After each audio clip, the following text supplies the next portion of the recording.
I'm going to go over some of the basics of needle felting. So first of all, you need to have some wool.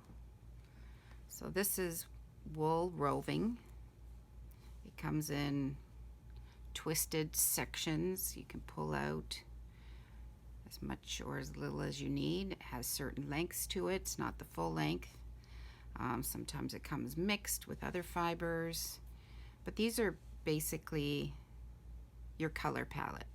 These are what you're going to use as the colors in your design artwork. So as you notice, this one is a mix of different colors. When in doubt, when you have something in between, you can take a bit from different colors, mix it together, and your eye will read that as a mixed color. So you don't need to necessarily have every single color. You would probably want to start with at least the primaries, black and white, and then if you're particular, one of the specific or a few of the specific colors. I like to put it in a bin so that the ends are easily pulled at to get a little bit of fiber from, rather than having lots of it on my desk. So you'll also need some type of a surface that you can work on. So this is a really nice felting mat that I made.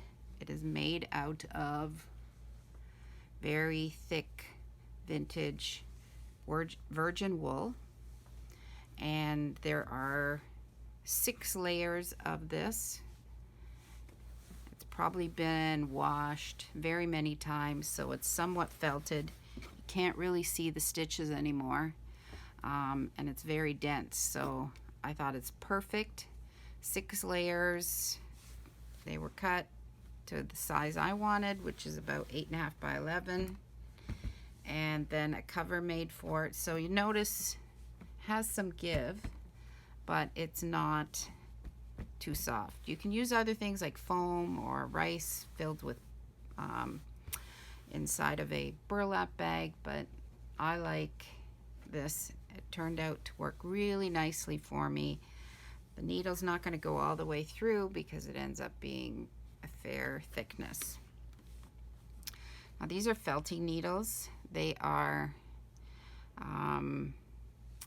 probably can't see with the naked eye, but they have barbs along the shaft.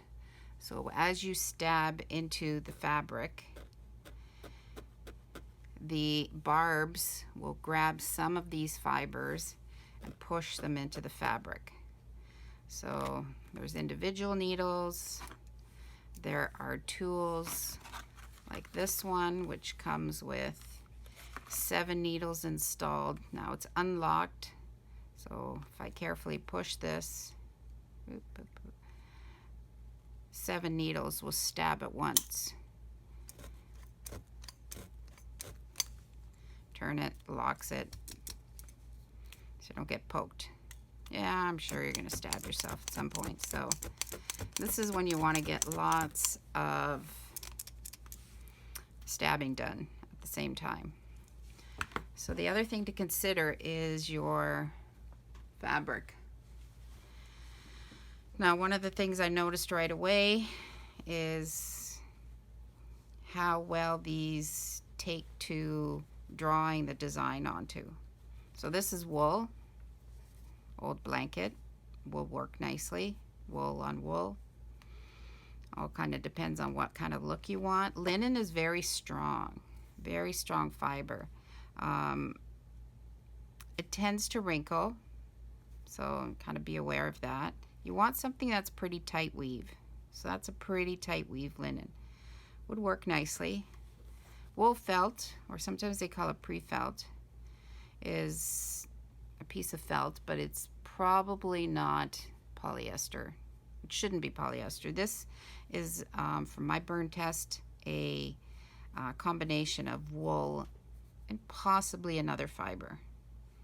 So it would work quite nicely. Cotton, a dense cotton. This might have been almost like a ticking, a pillow ticking, also works well. And as you notice here, the transfer works nicely. This is a erasable gel pen. So this actually, if you write on paper, it erases by the end. And how it works is, doesn't actually work like a pencil. This rubber creates heat, and that heat erases the lines. So when you draw on this, if you want to erase it, you can use a blow dryer or an iron, and it disappears. So that's a plus if you want to actually draw your design onto some cotton. So I was playing around with my design. I use software to take my picture and create a line drawing by having layers. So I used Procreate as my software. You could use other software, and an iPad. Traced it, printed it out, and then I put this on top of a white screen on the iPad, like a light table, and traced it onto my fabric. So even here you can see with this cotton, I can see through it. So it's all, or you can tape it on a window to get your design onto your fabric, which, you know, with other ones might not work as easily. So those are things to consider, problems to solve. So if I was to do another nose here, trace it on, and it's good to have your colors, your picture nearby in full color so that you can see what you're trying to replicate. So just as a basic start, here's a piece of black roving. I can pull it out, make it shorter, can twist it. I can start to fill areas.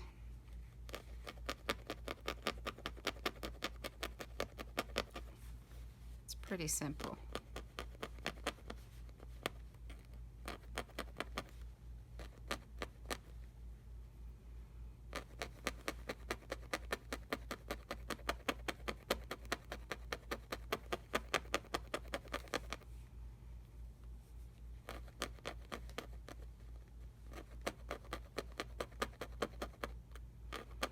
Just like painting, there's going to be different styles. Some people might be heavier in their use of roving, lots of layers, others a little lighter, some more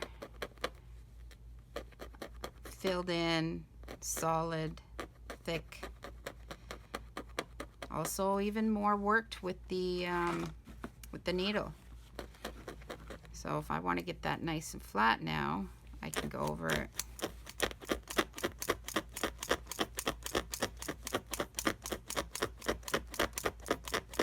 So 7 needles are pushing bits of this fiber in. So it's becoming very flat. So notice that it is now a lot more dense. So for large area, that's great. Yeah, there's still areas I could fill in. It'll start to get a little attached to this, so, you know, lift it once in a while. The back will have all this poked through. So in the end, I usually iron it and keep it all nice and flat. If you want to, you can clean this off. This is not really an issue. It's how the fibers work through. And you can reuse all this stuff. You can use the needle to kind of get the fiber exactly where you want it. Be really picky or not. So it's kind of a relaxing type of art form. And you're also layering it, so you have base colors, and then you can layer another color on top, very much similar to what you see in pictures of animals. So needle felting pet portraits is actually very popular animals because, you know, this is hair, fur, so creating fur just works perfectly. So I will show you the process of the portrait.